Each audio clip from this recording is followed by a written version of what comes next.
people, there's two ways to come from. One is success, coming from a place of success. Another is coming from a place of desperation.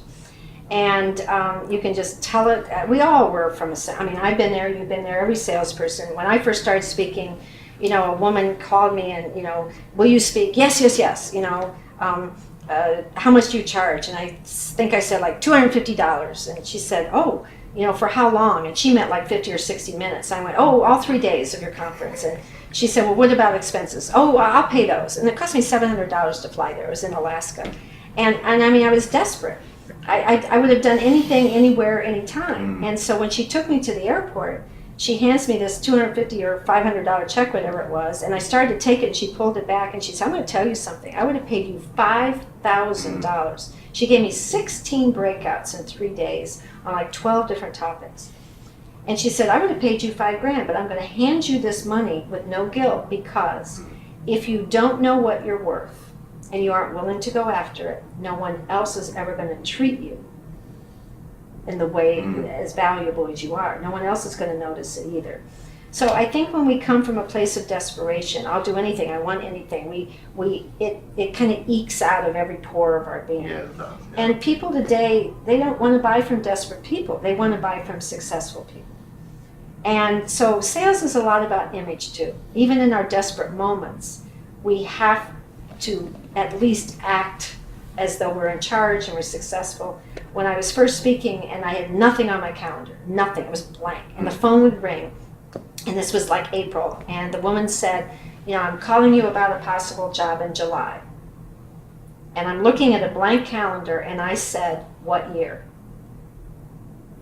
And she went, oh yeah, are you already booked this July? I mean, maybe, yes, I probably should have called. Well, the power switch, right? Yeah. Those 2 words, what year? All that did is come from a place of success rather than coming from, I could have said, oh yeah, I have nothing in July, that's fine. When do you want? Anytime is fine with me.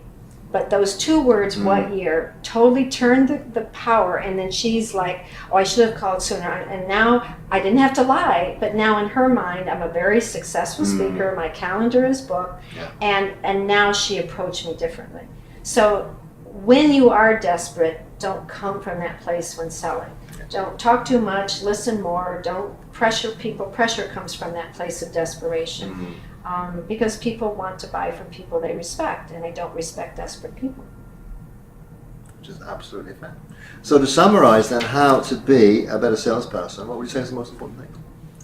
Put your ego aside, figure out who you're selling to, figure out the kind of buying style they have, and be willing to adapt your selling style to make them comfortable.